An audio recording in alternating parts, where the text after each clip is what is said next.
Hey guys, Jim here. Time to do something that's been requested on my channel for the better part of a year. Finally going to get a chance to sit down and do an overview on the Grimsmo Norseman. Now, a lot of you guys have been gracious and offered to do this as a guest blade, send me your Norseman and get my thoughts on it. And I really felt that for a knife like this, I needed to spend my own money on it. I needed to buy one, have it in my collection, and give it the most honest review that I possibly could. Now, a lot of people may remember when I spent a little bit of time over at Jeff's house, over at Tough Thumb's place, when we were in his shop, and we were just goofing off, and he put me in front of the grinder, and I had made a quick joke, and a lot of people jumped on it and went friggin' ape shit, and it was, I don't know, it was a bit of bullshit. Because at the time, it was very, very well known that John Grimsmo did not own a grinder, didn't have a grinder in his shop, and everything that he did was all done off of his CNC. So I had spent all of, 8 minutes in front of the grinder just goofing off, and I walked away and made the joke and said, oh, see, now I've now ground more knives than John Grimsmo. A lot of people took offense that, hey, sorry guys, it was a joke. That's the way I am. Hopefully by now you guys understand that. But it really did have basis in reality, because the thing that most people are going to take away from a Grimsmo knife, aside from however they feel it looks, however they feel it functions, they're going to look at it and always think to themselves, this is a knife that was completely 100% made with a smart technology machine, with a CNC. Now, the problem is many people put a negative connotation on that, and I'll admit, freely admit, I have been one of those people. But since the time that I made that comment and have had a chance to really deal with a lot of knives, whether it be knives that I brought in for guest blade or that I've purchased and I own, or through some of the friendships that I've made in the industry and watched how so many different people make their knives, I've come to have a greater appreciation for all types of knife makers. Now, here's the thing.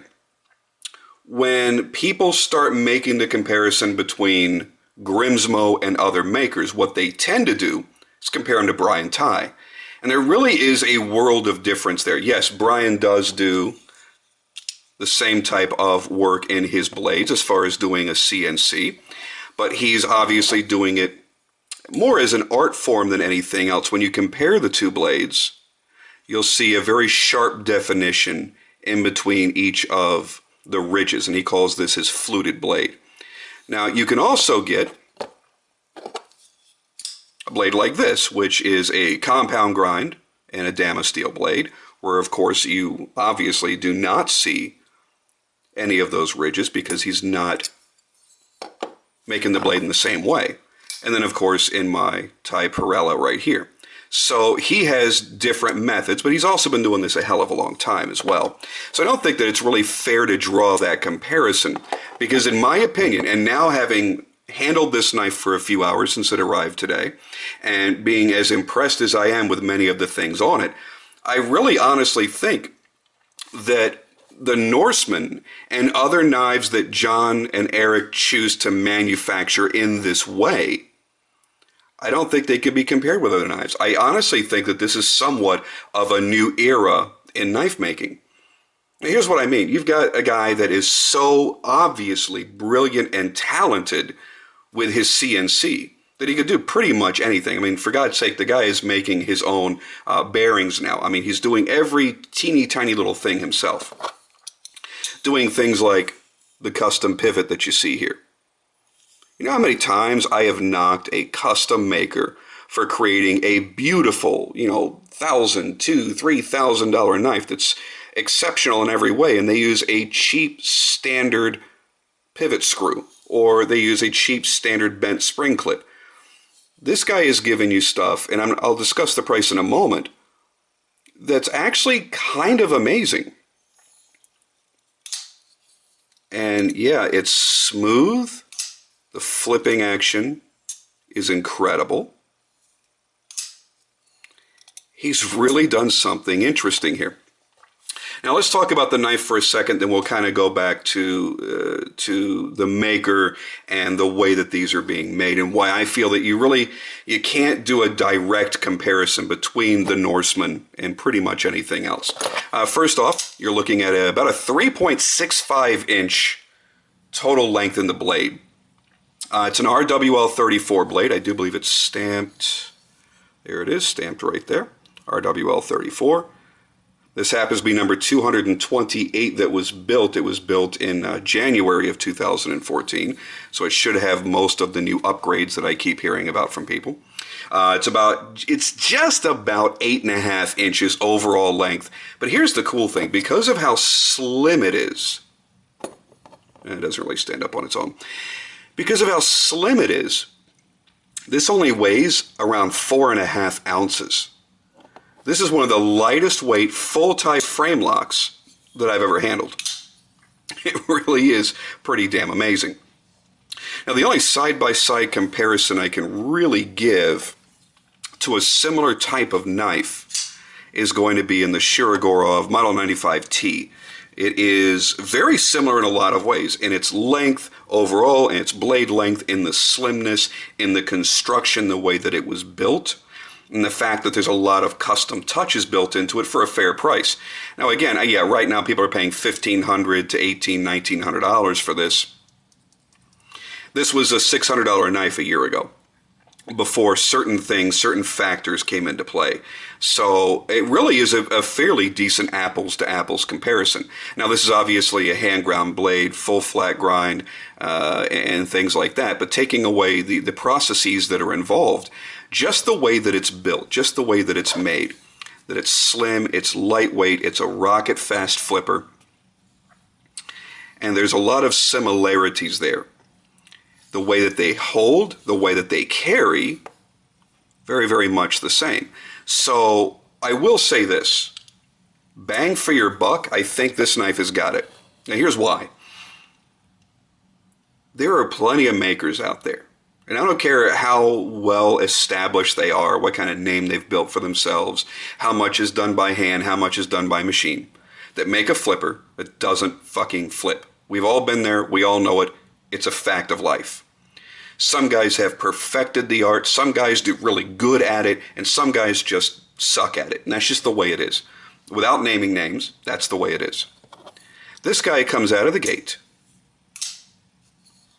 and creates a superb flipper. Does not have to make a ridiculously large flipper tab to make that happen. He does not have a ridiculous amount of lock bar tension. As a matter of fact, it's fairly light. And he's not really making a hard detent. There are two neat little tricks that are employed in this knife. One is the fact that he's using a flat face detent. Now when you use a flat face detent ball, you get that quick snap. And all of a sudden I can't snap my own fingers. My favorite knife in my collection, as you guys very well know, is my Frank Fisher Battle. Now, I'm not going to make a comparison between the two knives. They're, you could buy 5 of these for the price of this. But one of the things that I love about it and the way that it flips is due to that detent done the exact same way. So it's a very sharp, you're overcoming that very sharp edge. So you're not having to make a detent that's so hard that it hurts your fingers to pull back on the flipper tab. The other neat thing is just the way the knife is sized. In almost every position, your fingers are going to be sitting right up against the frame lock. And you're going to be applying a little bit of pressure, whether you realize it or not, giving it an even sharper detent.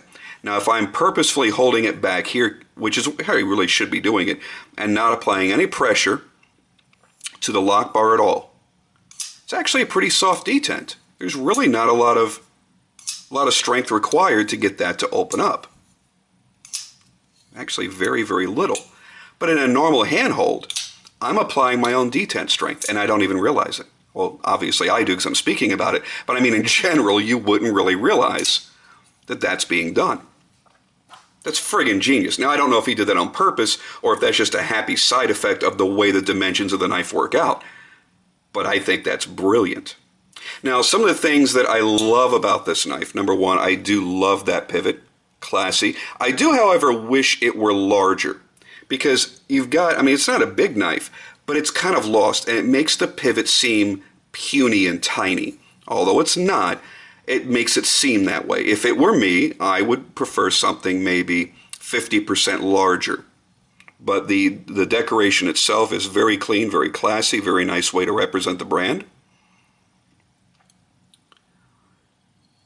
The CNC work obviously is without flaw. This guy is an absolute master with his CNC. And I don't think there's anybody in the world that could possibly dispute that. All the work is clean. Very nice design. I'm not really a honeycomb kind of guy, to be honest with you, as far as decoration or whatnot on anything. But I like it on this knife for some reason. I also like that it gives you a little bit more tactility because on this side where there's nothing, it is really slick and really smooth. And I feel like the knife could very easily slide right out of my hands if it weren't for the honeycombs on there. The clip, beautifully done. You've got the Norseman logo right there. And you also notice that it's a hidden hardware system. Really, really nicely done. I don't know of another knife in this price range where they're giving you hidden hardware on a clip, on a sculpted titanium clip. And I'm sure there are, it's just not coming to my mind right now. As a matter of fact, yeah, see, even the Shirogorov, which was a little more money, has that big screw sticking out. This is a nice clean look on there. It's gonna look nice sitting in the pocket. I like the fact that you have lanyard holes. I like to use lanyards on certain knives. And I think on this knife I might want to because it's a little bit slick here to go pulling it out. Nice standoffs. Nice clean pass-through design. I love the shape of the lock bar cutout. Now, to most people, that's not a big deal. And really, functionality, there's no functionality to that. But I like the fact that there's something that's been done here that's a little bit different than what everyone else does. You might also notice he's created the lock bar stabilizer internally. It's actually part of the lock bar itself. So instead of having a big disc here like a Hinderer style or any other method that would be used that would be external and may take away from the outside looks, it's just very clean and it works. And there is, let me let it rip open all the way. There is your lockup. Very, very solid. And listen, not a hint of stick. Now, I know the collector that I purchased this from really didn't use it, didn't carry it, didn't do anything hardcore with it. So it's probably not even really broken in yet. But it functions flawlessly. There are guys that we respect, that we call knife makers, that we herald as being some of the best. That you might get delivered a knife with a sticky lock. Or you're going to see Sharpie all over the lock face, or excuse me, on the back side of the blade, as they're compensating for that stick that they know was there. This is a guy that appears to not want to let something out of his shop that isn't ready to go in the pocket and ready to enjoy. He makes his own bearings now. That's a big, bold leap. I don't know if there's really a cost savings to that or not, but I would have to assume, as with any other product, once you start manufacturing it in-house, that gives you greater control over the quality, the consistency, and you can adapt it to your own personal needs. If you're going to use different size pivots, you can then make your own set of bearing races and do whatever the hell you want.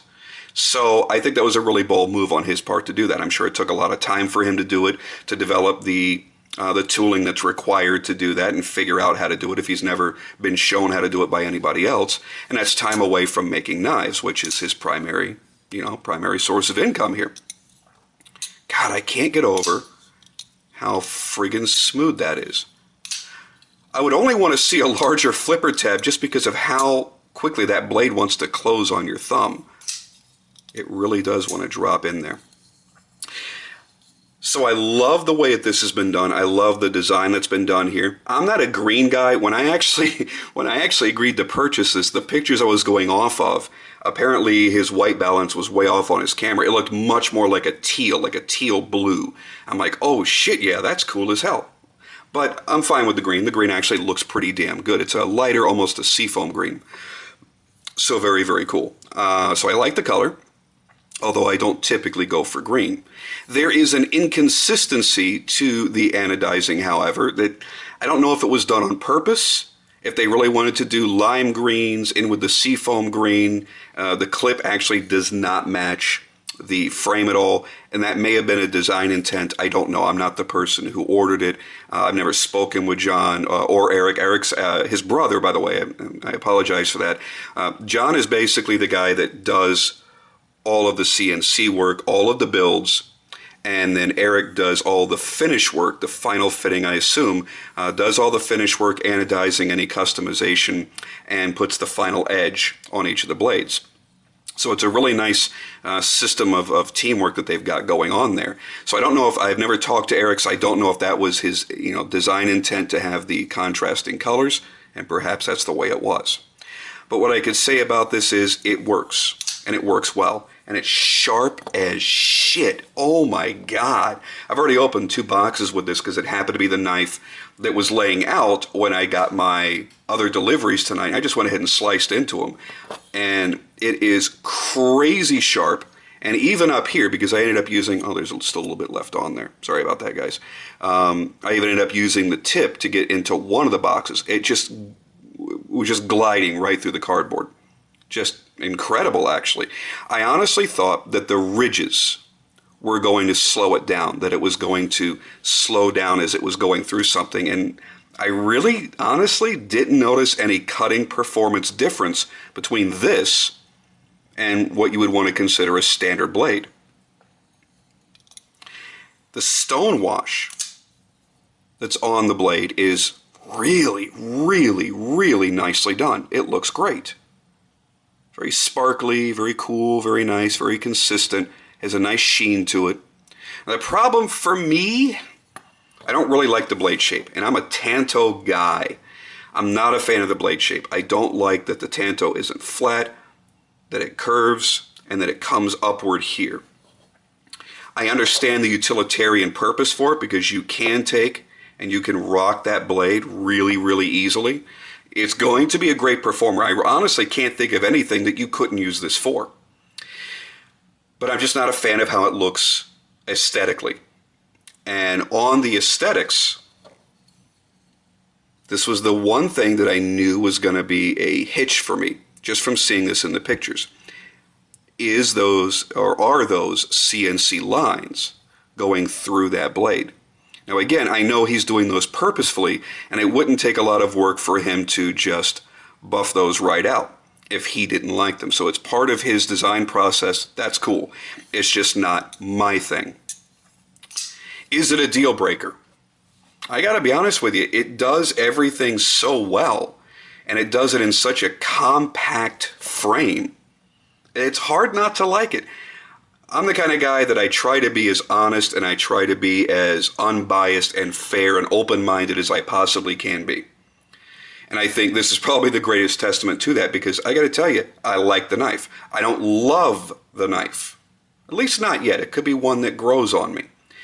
But I like the knife. I like the knife enough to where I'm not going to try to sell it. I'm going to keep it in my collection. I'm actually going to carry it probably quite a bit because I find a great degree of utility in it. I don't think that there's a reason that I would shy away from putting it in my pocket and using it. And after all, that's why we buy knives. Now let's think about this too, the price. The Norseman's going to run you in the $500 range. It'd be anywhere from $450 to $550 depending on what you're doing. I don't really know of any that get a lot more expensive. I know he has some inlay models. I'm sure those are a little bit more expensive with carbon fiber inlays or whatnot. But your standard basic full tie is going to run you in that $500 range. There are very few quote-unquote custom knives out there that are out there for that $500 price range. There are very few that operate with this fluidity. There are very few that lock up like this. that flip like this, that are as consistent in the overall quality and work on such tight tolerances. Look how that blade is fitted in between the frames. Look how tight everything is. Blade is not quite centered, at least not through my viewfinder. No, it almost looks like it's bowing a little bit. But I gotta tell you, I mean, there are very few knives that will give you that degree of quality all the way throughout. My Strife, you guys know, my Dust Interpret is one of my favorite knives. This is $350 more than this one. Now, they're designed to be completely different types of knives, but I'm talking about the action and the overall quality, the fit and finish. And this was his first folding knife. I'm going to stop here. I want to do a part 2. I want to continue on with this. As you guys know, my camera does not like me going over 20 minutes very often. It's not a battery thing. It's not a memory card thing. We just can't figure it out. So I'm going to stop it here. I'm going to go back in for part 2 in just a second.